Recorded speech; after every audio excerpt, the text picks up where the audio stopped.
Welcome to the Autosportradio.com show. We are coming to you from Green Street Pub and Eatery at 911 North Green Street in Brownsburg. This program is being presented by the Indy Dental Group.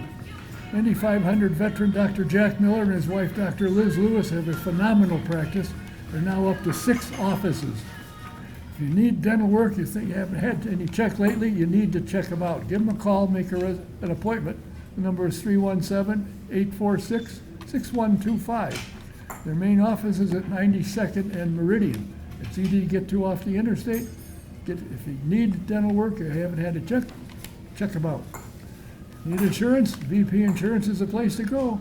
They're located at 5004 West 16th Street, about a mile straight west of the Speedway. You can talk to Mike Pardee or Tom, find out what you need, they'll help you out. And I've been with them for over 30 years, and every time I check, like the insurance commissioner says, they're the best. Give them a call. The number is 317-248-0070. SVRA, what a phenomenal organization it is. They got the F3 and the F4 series now, run by Scott Goodyear. They have brought back the Trans Am series to bigger than what it used to be. It's phenomenal. Want to find out where they're performing or what the events are? Go to svra.com and you'll be glad you did. They got sports cars, vintage sports cars. They got the Trans Am. They got the F3 and the F4. They got a full weekend when you go see them. A couple of things I want to mention. One is for the first time in over 60 years, I missed the last program. We went to Illinois to visit my daughter and some grandkids, and I'm getting ready to leave the motel, and I hear this earth-shattering scream. I thought, geez, I'm not in the room. What did I do wrong now? Sharon fell and broke her hip. She had surgery in Illinois, and she's getting out on Saturday. She's been rehabbing and doing very well. So she will be back in town again finally. I learned how to wash clothes, dust, vacuum again, got retrained, so things are going well. My first guest is a gentleman that I think anybody in the world of motorsports knows, and is one of the more respected men in the paddock. He's been around IndyCar for a number of years and has taken over as team manager for Abel Motorsports. And they have a driver who is qualified and is testing tomorrow for Chuck Ganassi, and that's Jacob Abel. And I guess there's a couple things cooking for him possibly for the 25 season. So it'll be kind of interesting to find out what's going on with the world of motorsports and IndyCar series and the next series. Please welcome the one and the only. You are the one and only, aren't you? I don't know. John Brunner. I hope. Hi. First off, I think I've probably asked you this before, but what got you into motorsports? I mean, you could have been a cook at McDonald's, or you could have done many things. How did you get into motorsports? I used to be a cook at the Pizza Hut here in Brownsburg. Did that for a little while. I got involved with racing in the SCCA series. I think like a lot of guys that are in this sport. Spent quite a few years doing that, and got a call to come and interview at Players Forsyth Racing, and been on this road ever since. You spent a number of years in IndyCar, and I kind of get the impression you kind of got burned out with that. When the opportunity came from Abel to take over their program, which started out with the next series, you jumped at it. Yeah, I was doing the Indy Lights, the next series before Abel as well, with the Belardi Auto Racing. Right. And you won a championship. We did. We won a championship there with Gabby Chavez. So the opportunity with, we had shut the Belardi team down in 2020 when the series shut down. And Bill Abel hired me at the end of 2020 to put his team together. And you've had quite success. And next year, I think you said you're running 4 cars in the next series. That's correct. Who are your drivers? We've got Juven back for his second year. Jordan Messing, who ran a handful of races with us last year. He'll be coming back for a full season. Callum Hedge out of New Zealand. And Miles Rowe with the Force Indy program. Now, how did you get Miles Rowe? I thought he had a home at HMD, but I understand you two talked earlier in the season. How did you corral him to join you? I think we're a better team. That's what I expect you to say. No, I've personally known Miles quite a few years. Bill, Abel, and Jacob have known Miles and his family for quite a few years as well. I was honestly quite surprised I didn't get him last year. He seems as though when he has the car, a lot of fans don't understand. The driver can be good, but if he doesn't have the car, it really doesn't matter. Some guys can battle and do well, but not good. And it seemed to me that he had some problems with the car last year that were a little below the talent that he has to perform. And I think from what you guys have done, you're going to give him a car he can win with. Yeah, I don't put, he had a tough rookie year. I'm not sure if it would have been different in our car or not. Most of the teams at this level are all quite good.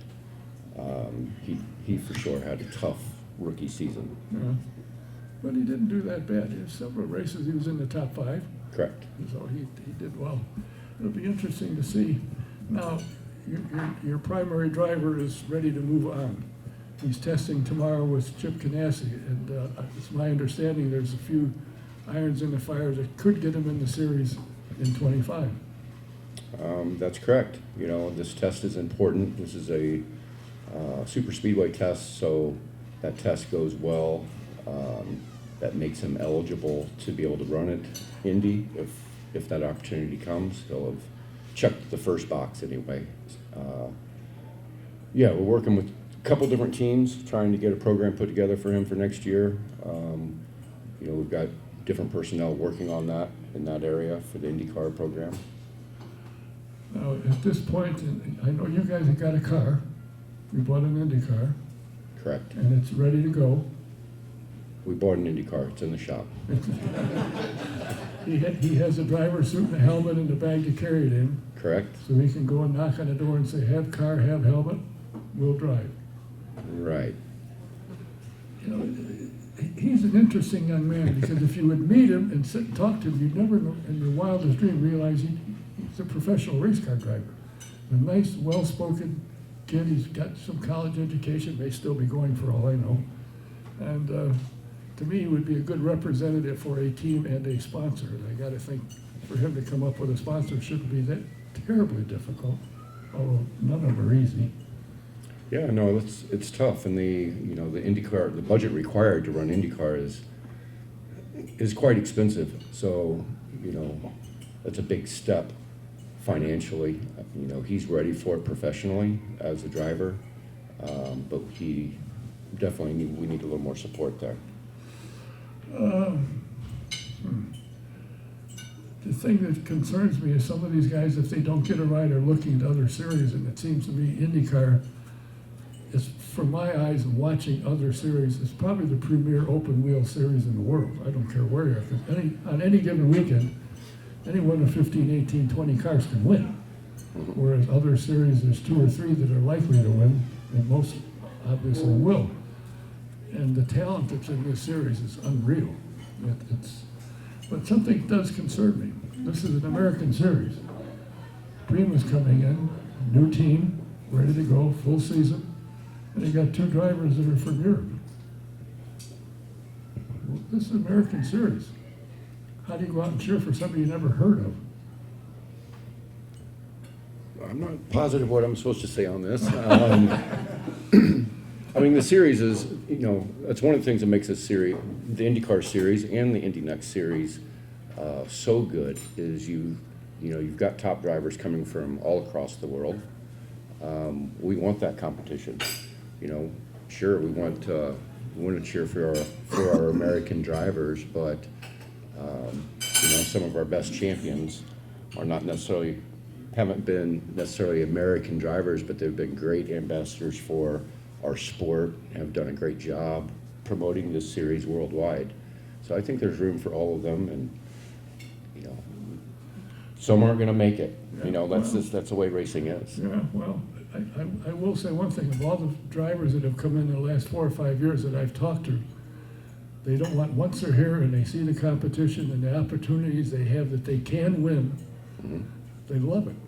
And they want to stay. They don't want to go back to Europe. But Formula One, you make a boatload of money, but you're not doing much. You're there. Right. So they really enjoy the competition. And there's obviously some really good ones here. And they're good people. They're good, as you said, good ambassadors for the sport. But the new program that IndyCar has put together, which has been limited to only teams that ran last year. Now, I know you guys want to run, but were you invited to join? No, that wasn't a part of the rules. Oh. There was a criteria for that charter system. Honestly, probably not the best person. I'm probably not even near, shouldn't even be on the list of people to answer that question. I don't know all of the ins and outs on that. I just know what the outcome was for us. And the outcome was not good. Correct. When you were set to go, and all of a sudden they said, "Oh, it's nice of you. Nice to know you're thinking of us." And I will tell you that I have contacted on several occasions the president of Penske Entertainment and said, to me, the solution would have been, who's going to commit to run in 25? Let them in. You may have a track that will only, the most you can, other than the Speedway, the most you can have is, say, 26, 27 cars. And you tell them, there's a chance you might miss the show. If you want to limit it to a certain number, and others want to join because they're going to plan to run full-time in 25, charge them $20,000 to get a charter. If you miss a race because of a crash and you can't fix the car next week, you get one exemption. If you say, we can't afford to run, you lose your charter and you lose your money. And that's a strange thing. Every time I contact him, he generally will answer. He didn't answer that one. Of course, he probably doesn't think it's a good idea, obviously. But, to leave you guys out, why? You've got a good driver, qualified driver. You've got a team that can do things, can perform, and you probably have the marketing ability to cover it should they say the door's open. And you should be there again, even though I know you're dying to get back into IndyCar. Right. That's what I wake up every day thinking, how can I get back to IndyCar? I have a really, really nice 4-car Indy Next team. That keep you busy every day? Most days, yes. Most days? Oh, Most days. I see. I also read somewhere that you are part of the Abel Construction. Are you an estimator? Or? No. I saw I saw that on the post. I just put out what it said. Did you not know that? No, I might be lacking at my job. If I'm supposed to be doing something over there, I'm missing something. Well, maybe he'll have you come to the job site and you can clean up. You can be a laborer. Yeah, I can in do your that. off time. Yeah, maybe that's why the HR person is going to be there Thursday. I'll get me in trouble. What interests you the most about racing? I mean, I know why I'm still here, and I should be gone a long time ago, but I still love it. What keeps you getting up and saying, "I gotta go"? I like to win. Well, that's fun too, yeah. Yeah. But you like to fight to win. Yeah, and I don't like anything but winning. And that's what we do with this team. We prepare to win. You're happy with good results, but we're there to win. It seems to me that Mr. Abel is in the right spot because his company is very well known, and it is in the general contracting business a winner. I mean, he knows how to win, and has given you. I trust when you call him and say, "Listen, here's what I think we need. We can win." He'll say, "Okay. Are you going to pay for it?"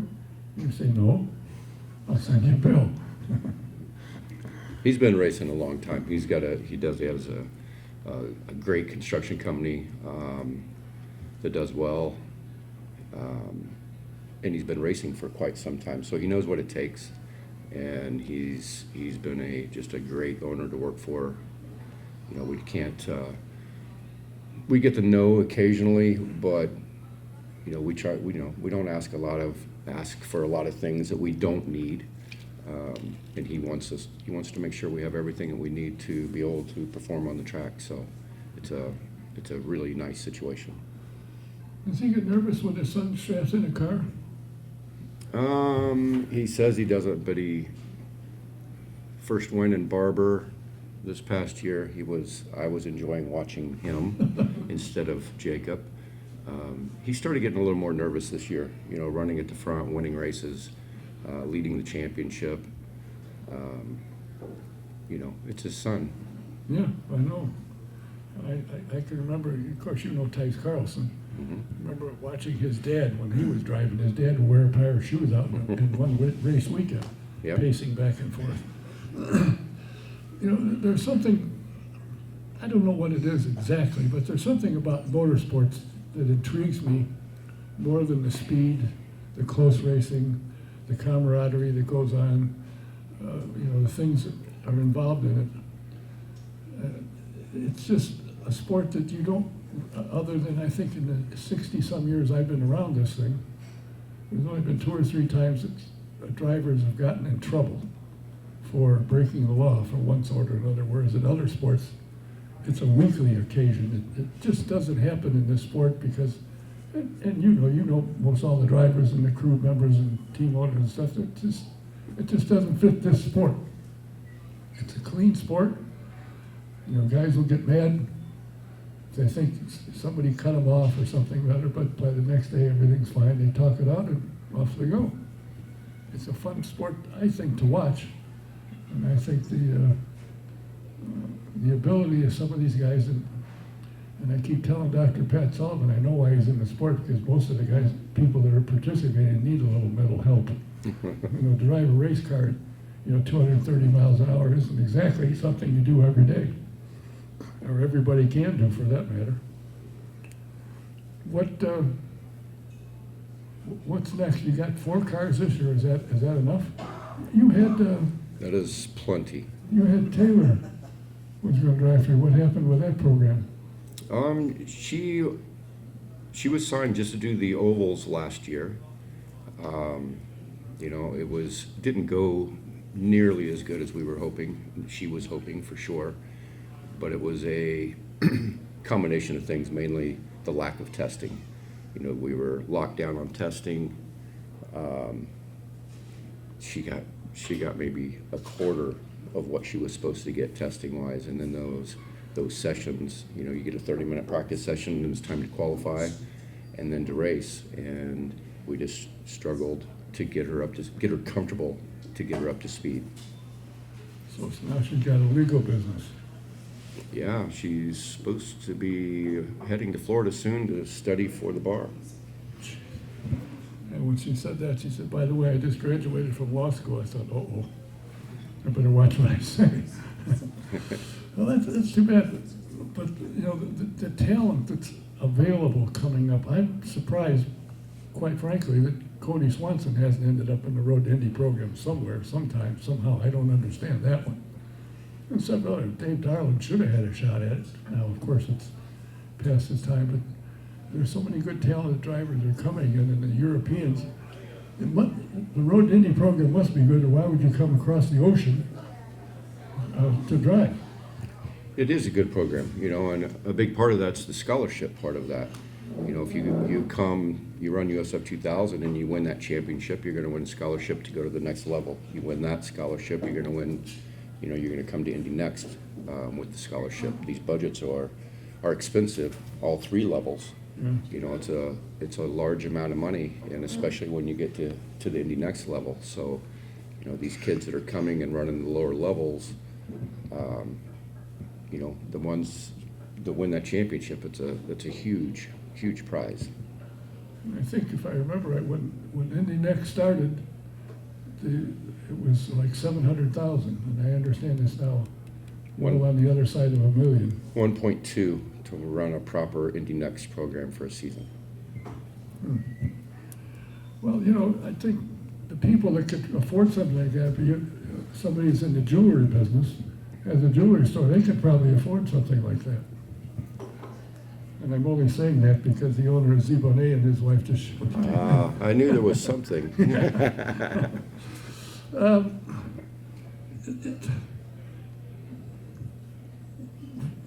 how do you find, do drivers come to you looking for a ride? And they say, we have this budget, we have this, or do you guys go out and look for drivers you feel will qualify and then put a program together to fit them to get them in your team? Both. You know, throughout the year, that's part of what happens at the racetrack. You know, I'll go out and, you know, you're keeping an eye on at least the series below. The way as competitive as it's getting, you're starting to look even the series before that as well to build those relationships. It also, you know, drivers come. We had a very good 2024 season. Our phone rang nonstop. We had to turn drivers away this year. Pick the drivers that best fit our program, not just, you know, obviously we're looking for fast drivers, looking for drivers with budget, but we're also looking for drivers that fit our team, our atmosphere. This is very much a family type team. You know, Bill and Amy are very involved. The crew guys, you know, it's a tight team, so you got to be careful of what you bring into that team. Do you have other teams looking at your crews and say, we could use him, he's pretty good? They try and steal him from you, or they do steal him? That happens. Sometimes I can be grumpy. They've left my team alone for a little while. They haven't bothered me, my guys, too much lately. I see. How hard is it to get crew members today? I know a lot of guys, when things were slow, went to other series, and then I know for the last couple of years, a lot of teams have been looking for mechanics and so forth, and they've been struggling. Is it? Are people available to fill the crews? No, personnel is a big problem. You know, all the way across. You know, even with you know, Ganassi downsizing and letting some people go. I mean, all those people get absorbed. You know, and you have a lot of people that. The people that have gotten out of IndyCar, it's hard. You know, a lot of them have went to sports car or other avenues. It's hard to get them back. You know, part of it's the schedule. We have a tough schedule. IndyCar has always had a tough schedule, and now Indy Next has a, you know, not nearly as bad as IndyCar, but it's much tougher than it has been for quite a few years. So some of these guys just don't want that schedule anymore. I know I've heard a lot of them say, I'll work in the shop, but I'm tired of the road. I've lived out of a suitcase long enough. Yep. And I hate to say it, I used to go to 50, 60 races a year. Now I'm down to 4 or 5 at best. I've been on the planes and in the driver and living in a suitcase. I think, you know, to me, what Abel Motorsports is doing and has done and the direction they're headed is excellent. I hope that Jacob picks up a ride somewhere along the line, which I would suspect he will, because he's obviously got the talent and he's got the personality to represent somebody. So when you're going to look for it, do you have your own marketing department, by the way? Yes. Very successful, I'm sure. We're, You're holding you know, your own. yeah, we're holding our own. I mean, and like I said earlier, this is a different level for us. Trying to find the budget needed to go IndyCar racing is totally different than the budget to go Indy Next racing. So, you know, we're on a little bit of a learning curve there as well.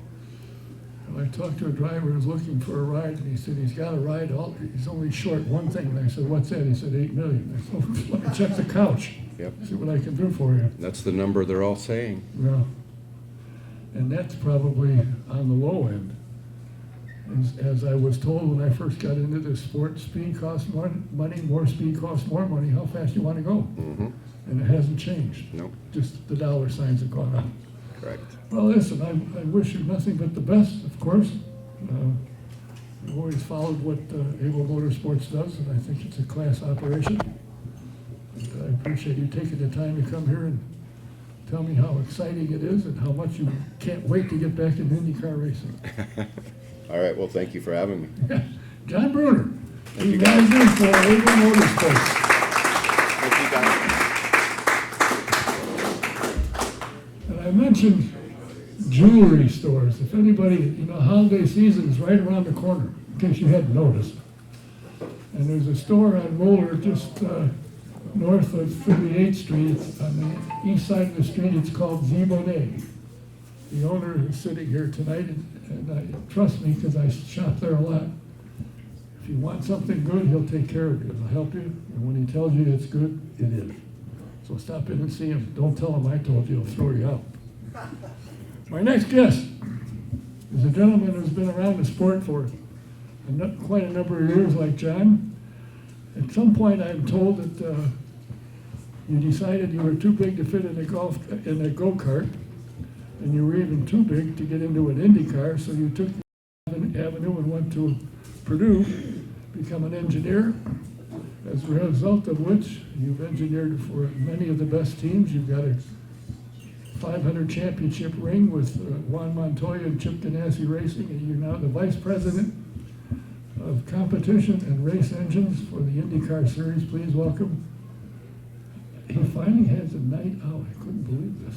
Bill Pappas. Thank you. I can't believe you're too tall to fit in a race car. Hard to believe, isn't it? It is. Did you play basketball? I did. Oh, that's a good idea. Thanks. So you know what the definition of a Hoosier is, don't you? I'm afraid to ask, but I don't know. It's a guy that dribbles a basketball around a 2.5 mile oval. So that was me. You didn't happen to play with the governor, did you? No, went to different schools. Oh, so you didn't play with Tim either? No, I didn't. Okay. Went to a different school. Okay, We went to the real Indiana University. I see. So what prompted you to get into the mechanical part of motorsports instead of giving it up and say, I'll be a painter? I was just always into, taking things apart, putting things back together as a little kid. I was very lucky. I grew up in a neighborhood where some of the guys that lived there had their own machine shops, so I learned how to work with mills and lathes at an early age. A couple of those guys actually had sprint car teams way back, and midget cars, and kind of hung out with them, and just kind of got into my blood. Again, like I said, the ability of putting something together, see how fast it goes, was very fascinating to me. I tried that at one time, but every time I put it together, I said, well, now, where do these parts come from? Extra parts. Yes. It makes it lighter. Yeah, it did, but it didn't run very well. That was my problem. I couldn't figure out where they came from. Okay. Now you've been with the IndyCar Series. You've got a championship ring. You've worked for a number of teams. From what I understand, you're well respected as is John in the paddock. But what prompted somebody, whoever it was, be it you or somebody, to get to the hybrid, and what has it done for the sport? Well, it's a pretty critical part to interest additional engine manufacturers, as well as the ones we already have. They see the world going more towards electrification. The bridge is the hybrid. So both Honda and Chevrolet, told us that they wanted a hybrid system in the race car as soon as possible. So that's prompted where we are now. And then as we go further forward, we're going to go ahead and explore that even more. What has it brought to the sport other than for the engine manufacturers to refine it and use it on the street? It's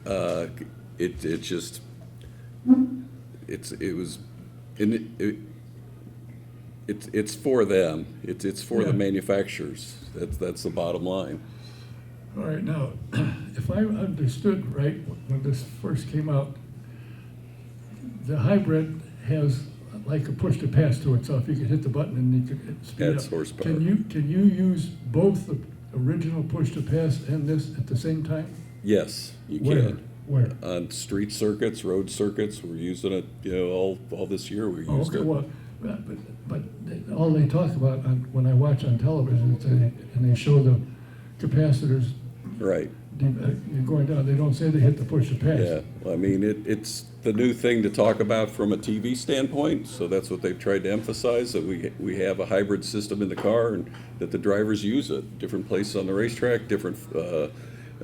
Each driver does it differently, and trying to show the diversity of the device and how it's used. What does it add to the car, to the performance? Right now, it adds about 60 horsepower.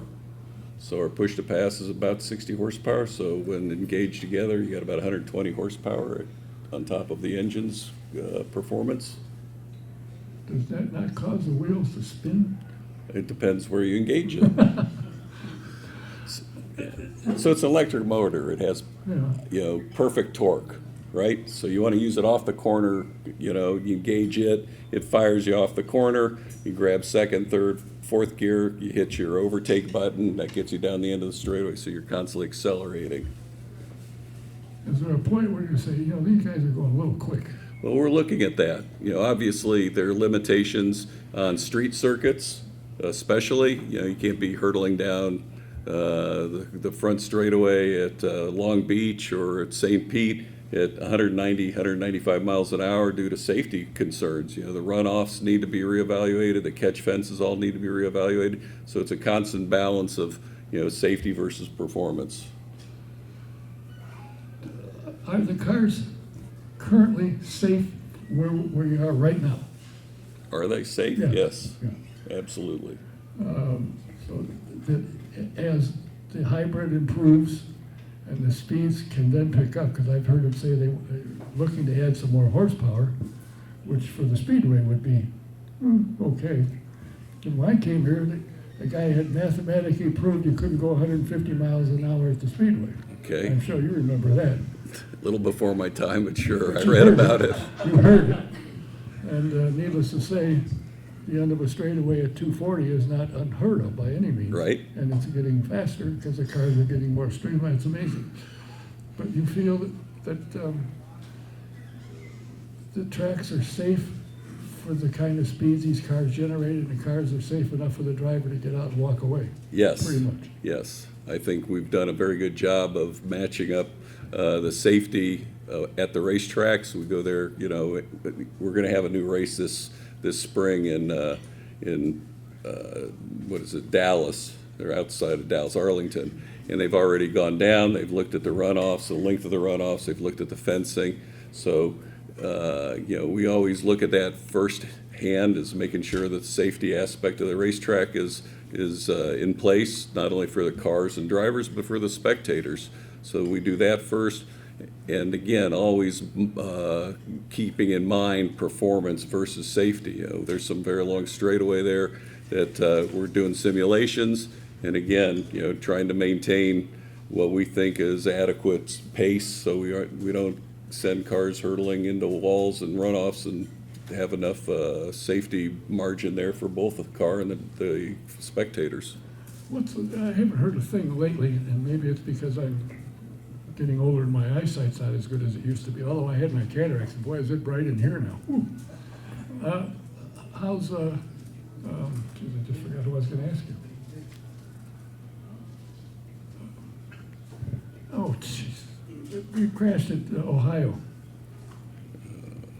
Hasn't been in the car since. Oh, Simon Pagino. Simon, yeah, Simon. How's he doing? What have you heard anything about him lately? He seems to be recovered. He seems to be happily retired. Retired, And, And consulting. consulting.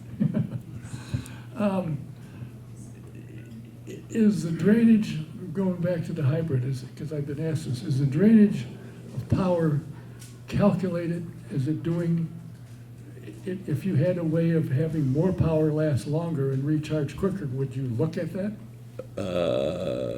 Possibly. I mean, right now, the way it's set up, it's balanced as far as how much time we want the discharge to, occur, and then, they can charge it up incrementally. It's not all at once. You can do it under braking. They can do it manually. Just how the driver wants to use it.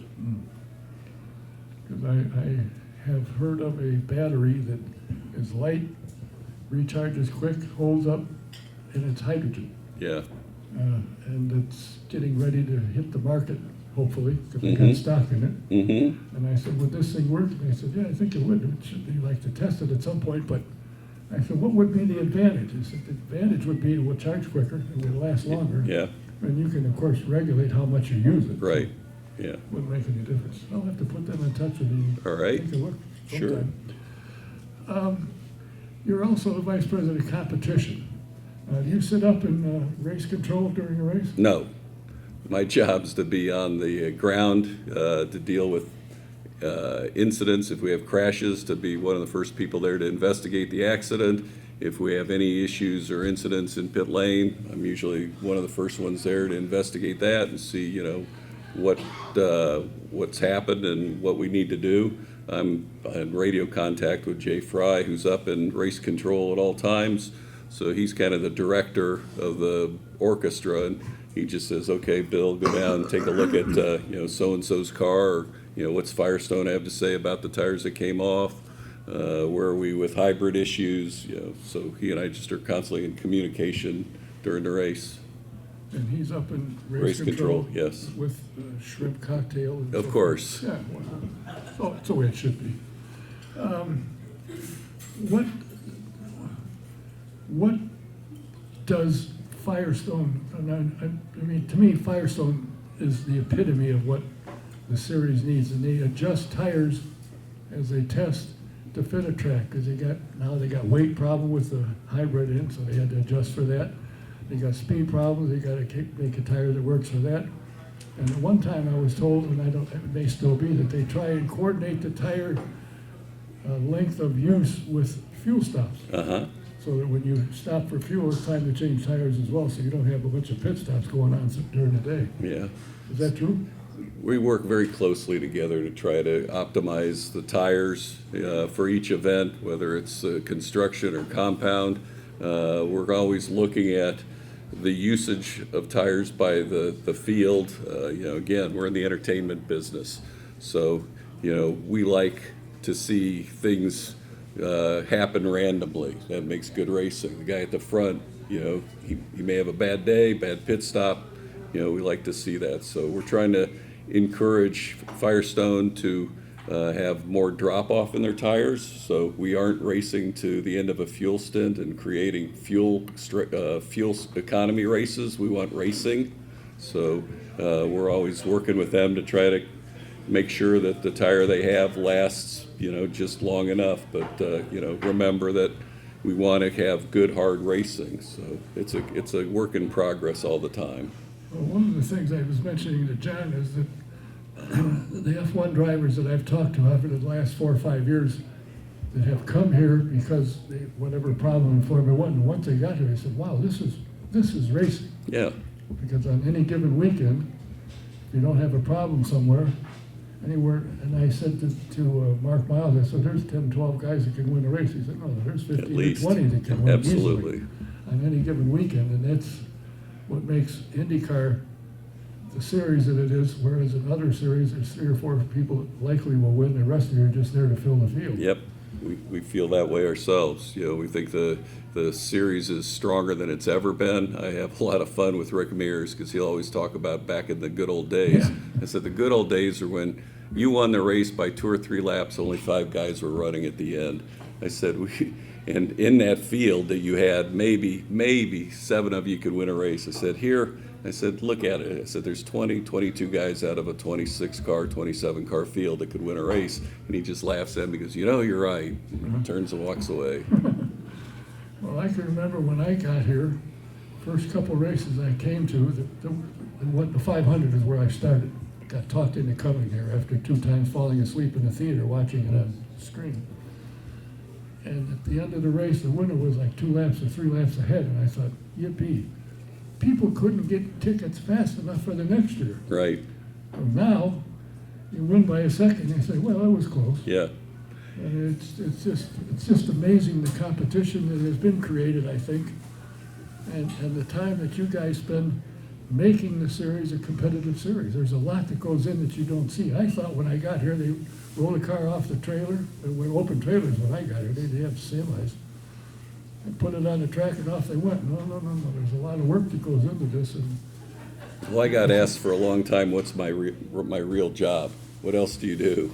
And, you know, it's a 12-month of a year, you know, every day, every week of the year you're working, you know. There's really no time off. So you either have it and want to do it, or you don't last long. I see. And you have meetings probably at least 4 times a week. Yeah, we have more than that. What do you see going forward for the series, for the cars? There's been talk for the last 4 or 5 years of a new car, which doesn't make a lot of sense. I mean, the chassis is what it is. You can change the bodywork according to the wings and so forth. What's up? Well, the matter of fact is, we've looked at this car, massaged on it since 2012, and it's gone through, 3 iterations of itself. The car has gained an enormous amount of weight due to safety upgrades. From a performance standpoint, there are certain flaws that we would like to fix, so we are going to go ahead with a brand new car. We're doing all sorts of studies that they've never done before to try to ensure that it races really, really well. Looking at latest, greatest materials to make the car lighter, because like you said, with the hybrid, it adds weight. It's an electric motor. Anybody believes that an electric motor doesn't weigh much, take one out and hold it. It's got magnets in it and iron. It's a very heavy device. And on top of that, you got batteries. So the car's inherently gaining weight from that system, and we're going to do everything we can to mitigate that. Like I said, through materials, different ways to design the car, and along with that, performance is right at the top. And so it's time. The car's 14 years old, and it's served its life. It's done a good job. It's gotten us to where we are. But in general, everybody thinks we need to move forward. I mean, the DW12 could be no longer. It's going to be retired to the museum. So what will happen to the guys that have these cars? Will Indy Next be able to use them? Or No. Will they put them in show places? It's just like any other make or series. When a car ends its life, you move on. I remember the days when we had brand new cars every year. Yeah. And you'd get the box in December, and you'd unload it and start putting it together. And, hopefully by mid-January, you're ready to go testing out in Phoenix or down in Florida. So it happened every year. This series has kind of lulled itself into these long lives. It obviously served the series very well, in the early stages and up till now. But again, it's time to make a change and move forward. Is there any? This crossed my mind when watching IMSA. IMSA has an engine program of some sort that they don't seem to have a problem, because they can run 40, 50 cars. It doesn't seem to bother them. Is there anything in their program that would translate to IndyCar? So they don't run 40 or 50 cars. Well, LMDH has 11 cars. Oh, well, it has 3 It manufacturers. looks like a lot of cars to me. Because they race with GT cars and whatever else series they have in there. And so it's a little misleading. It'd be like us asking the Indy Next guys to come race with us. It's just not practical. John would be there in a heartbeat. So, what we've got are 10 really, really strong teams, looking at adding another one with Prema this next year. Who knows what happens. You guys have talked and ran at Indianapolis last year. Hopefully we can get something sorted out, help you out, move forward, get you part of the field again. But this type of racing has changed. It like you said earlier, it's $8 to $10 million per car. That's just the bottom line. You have an engine lease, you have tires you have to lease. You got to buy a car, got to buy spares, you got an overhead of people in a shop. We aren't in the old days anymore. This is modern racing. And again, we have the best racing in the world for the best price. You can't do this in Formula One. You can't do this in NASCAR. There's nobody else, no IMSA, they're all sponsored by the engine manufacturers. Nobody else in the world does what we do, where you have 10 independent individuals that go racing for, 17 events. So I think we have the greatest racing in the world. Oh, I think there's no question the competition, there's no question about it. And there are teams that have won frequently, but there's, on any given weekend, anybody can win.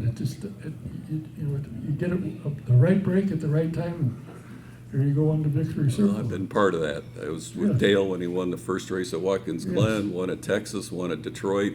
You know, so sure, you get all the right people in the right place, and you can go out there and be the giant killer.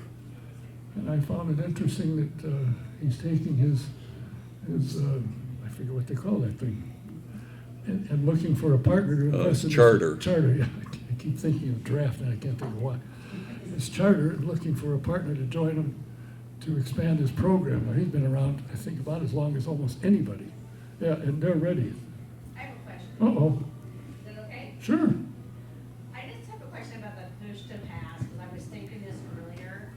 So like with the hybrids, like what is the horsepower difference from a regular car? It's to the hybrid? So it adds about 60 horsepower on top of what the internal combustion engine produces. So like I was trying to explain earlier, so imagine you're coming off of a hairpin corner. Best example is Long Beach. I don't know if everybody's familiar with the racetrack, but it has a very tight, slow hairpin corner. So usually these guys would hit the gas and get lots of wheel spin and, you know, they'd lose a lot of time. So what we've seen from the data is they hit the push, or they hit the hybrid coming off the hairpin. Because like I said, an electric motor has instantaneous torque, where a gas-powered engine, it has a big, you know, dip in it before it builds up. This is basically a square curve. So they have the instantaneous torque, which is what you need to get off the corner. And that, as that runs out, then they hit the push to pass, which is a 60 horsepower again, which you get the third or fourth gear down the straightaway, and then that accelerates you to the end of the straightaway. And the push to pass gives you additional boost, more pressure in the plenum, and higher revs. Where the hybrid, it's just instantaneous power for, you know, 4.5, 5 seconds. It's the same horsepower? Yes, 60 and 60 roughly. Does that happen in the streetcar? In a streetcar? Yeah, if you got a hybrid streetcar, you hit the button, you get an extra horsepower? I think it just gives you the amount of power that they designed into the gas-powered engines. The idea of a hybrid is it saves gas, and the gas engine turns off. Oh. Or they control with separate buttons. Yes, yeah, they have to be independently engaged. So the driver's got more to do than look at the crowd in their stands. Yeah, they gotta get paid. They better do something if they're gonna get paid. Has it affected, it doesn't seem to me that it's affected the drivers once they got used to it and the testing you did with it.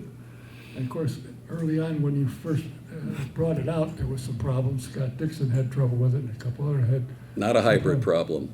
You need to clarify this stuff. We had no hybrid failures. Oh, His issue is brought on by misuse of a software program that ran the engine, the gas engine. So it wasn't a hybrid failure. well, I think I told them, that's what they said they thought it Well, was. that's the TV. Well, I know, but that's what I was watching. I wasn't down on pit lane with Don, you. come on. Well, I don't know, I just know what I. Yes. So now you straighten that out. Software failures happen. How? Not very often. Like what happened to him, you know, we quickly recognized it, and they just had code rewritten so that would not happen again. So it's just, you know, a random thing that happened. Yes. Well, I'll tell you, If we go to a new chassis, is it likely or possible this system would be located in a different part of the race car, or is it on the back end of it or not? The electric motor will still be in the bell housing like it is now, but right now we have the energy storage system in there as well, these super capacitors. But we're going to go to lithium-ion batteries, and they'll be put underneath the fuel cell like you see in the Formula cars. Does that throw the balance off? The weight Significantly? Yeah. No, again, we're working really hard, you know, simulations and, you know, great interaction with the teams to determine what weight distribution that they've come to, because that was the big problem with the DW12. When they designed the DW12, they didn't ask anybody what their weight distribution front to rear was, and it ended up being significantly more rearward because the radiators were quite a bit further back, and that's a lot of weight. So we had to do a lot of things at the DW12 to get the weight distribution where we wanted. So first thing that I brought up is let's ask the teams, you know, where they run it, give us, you know, a ballpark. So we're designing the car, even though we're putting this weight in the bell housing to make sure we mitigate and don't have that issue going forward. Because I understood that when they put the windscreen on, that threw them in a tizzy for a while before they got it worked out. Yeah, it added weight to the front and caused more of a problem with the tire. The tire, is designed for a certain amount of load. So Firestone, had to look at the data and, recognize they had to make some changes to the construction of the tire for the added load. So once they did that, it solved the problem. Nobody really that issue anymore. Kurt, you got something?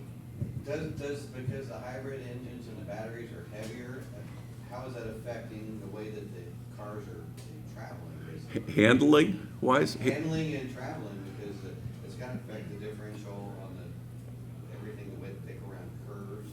well, again, it has to do with weight distribution. You think of it as like you put a weight at the back of something, you get a big, tail happy deal.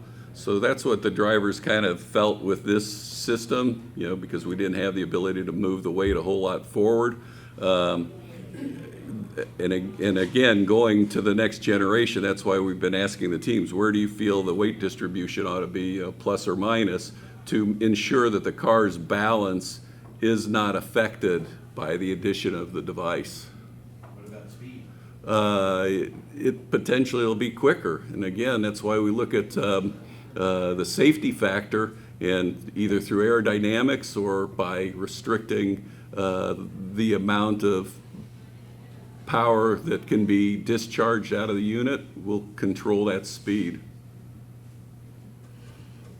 You do work 5 days a week, 7 days, Yeah. 52 weeks a year, 50 weeks a year. It's loads of fun. Yeah, well,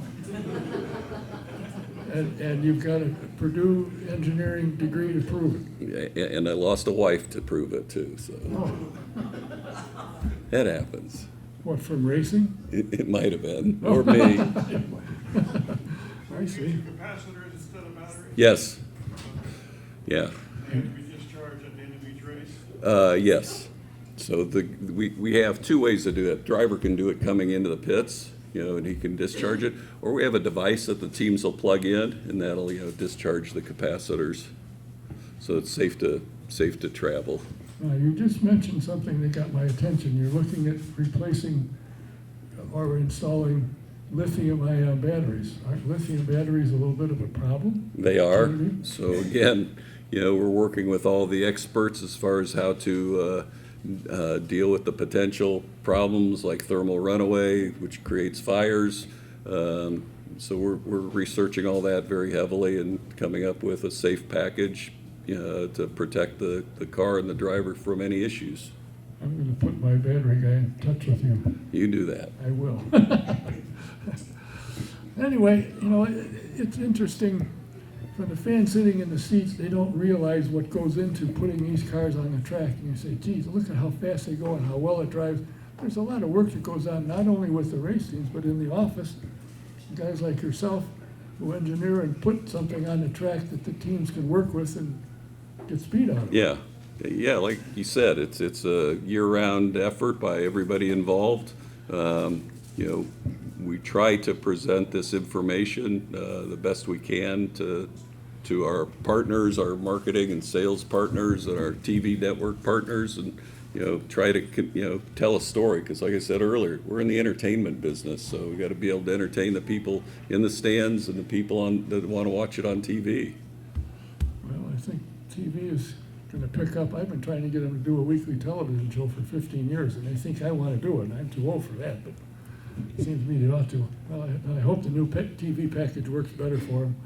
Now I've got to get a new system to get FS2, because I only got FS1. So now I got to change, but I'll change. Anyway, I thank you for your time. Sure. I appreciate what you're doing, and I'm sure the fans, when they watch the race, don't realize what goes on before the car ever gets to the track. I try and give them an idea of what's involved in this. This isn't something you just, another question.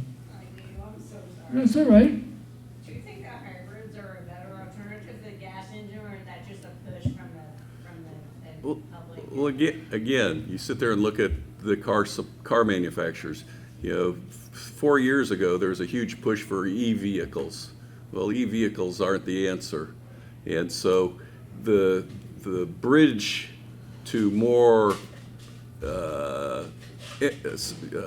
green world is a hybrid system. So all the car manufacturers, if you look at the last quarter hybrid sales, American hybrid sales, they're like up 12%. I mean, they're massively up. E-vehicles, they're down 20-some%. So people are buying hybrid vehicles. Is it the ultimate answer? Probably not, but it's. But is that not just because of the push for it and not actually the environmental conscious, like, of that, and just the push for it from maybe like California? I'm sorry, you know, we just say that. No, I think in general, anything that can save you money at the pump, I think you'd want. So, if you use a gas-powered engine, you gas up, you can go 300 miles. With the use of a hybrid, does it add 20%, 25% to your range? I think that's a good thing. But the thing with gas engines, like, we're paying the wheel tax that pays for the roads. It is what it is. It's life. I don't know how that's gonna, like, pan out. I mean, like, whenever with the, like, county vehicle going down, we're gonna. Yeah, they'll figure somebody will Yeah. figure something out. And we'll pay for it. Sir. It'll be worth it. Is the passenger generated by a alternator coming off the gas engine? Is that another recharge, or is it off the braking system? It's off the braking system. So if you never use a brake, you never charge the capacitors. Well, you can drag it down manually. We have the ability the driver can recharge it manually, but same concept. Well, it sounds interesting to say the least, and I hope Honda sticks around. So do There's we. talk about them not for whatever reason. And That'd be they a wanted shame. hybrid, and now they got it, so they should be happy. We hope so. Yes, and I'm sure you're talking to them from time to time. Yep, the regular conversations, You rah-rah. something like that. When I was in the military in Japan, I met Mr. Honda. Oh, really? Yes. Back in Fascinating. his motorcycle days, when he thought he ought to build cars, get in the car business to afford the motorcycles, and now look what they're doing. Airplanes. Yes, jeez, they're into everything. Well, listen, I appreciate your time. I know it took me a while to get you free for an evening, but I appreciate your No time. problem, Don. And I think people that see this program over here and who will see it when it gets online will say, oh, that's how it works. All right. And when I get asked a question, I don't have the answer, but I say, I know who does. Well, there you go. I appreciate you coming. No problem. If I Bill can help Pappas, out Vice anytime. President of Competition and Strategic Development. Thank you, sir. No worries. The next program will be November 26th, just before Turkey Day. I have a guest lined up, and I'm working on several more, or two anyway. So hopefully you'll keep us in mind, and as you're out shopping for turkey, you'll stop by. Until the 26th, this is Don Kay saying thanks for watching, thanks for being here. Until the next time, good night.